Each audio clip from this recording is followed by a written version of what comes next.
आप याद करिए 2017 के पहले के उत्तर प्रदेश को हर दूसरे तीसरे दिन दंगा होता था। बहनों और भाइयों, इन दंगाइयों का उपचार ही डंडा है। बिना डंडे के मानेंगे नहीं। आप देख रहे होंगे बंगाल जल रहा है, वहां की मुख्यमंत्री चुप है, दंगाइयों को शांति दूत कहती है। अरे लातों के भूत बातों से कहां मानने वाले हैं। लेकिन सेकुलरिज्म के नाम पर इन लोगों ने दंगाइयों को दंगा करने की पूरी छूट दे रखी है। पूरा मुर्शिदाबाद पिछले एक सप्ताह से चल रहा है, सरकार मौन है।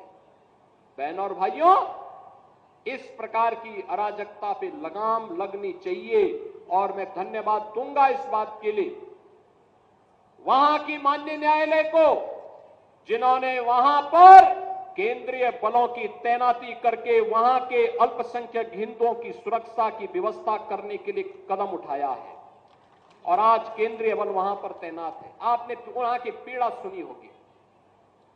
सब लोग मौन है। कांग्रेस मौन है मुर्शिदाबाद के दंगों पर, कांग्रेस मौन है, समाजवादी पार्टी मौन है, टीएमसी मौन है। वे धमकी पे धमकी दिए जा रहे हैं, समर्थन कर रहे हैं। बांग्लादेश के अंदर जो हुआ था उसका समर्थन कर रहे हैं बड़ी बेशर्मी के साथ।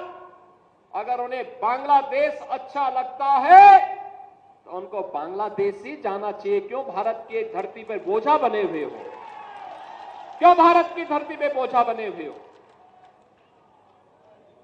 हम आभारी हैं प्रधानमंत्री मोदी जी के और गृह मंत्री अमित शाह जी के, जिन्होंने वक्फ संशोधन अधिनियम को पारित करके गरीबों की जमीनों पर, सार्वजनिक जमीनों पर पड़ने वाली डकैती पर लगाम लगाने का काम इस अधिनियम, संशोधन अधिनियम के माध्यम से पारित किया है। अब ये जमीन जो वापस आएगी, बहनों और भाइयों, इसमें हॉस्पिटल बनेंगे, इनमें गरीबों के लिए मकान बनेंगे, हाई राइज बिल्डिंग बनेगी,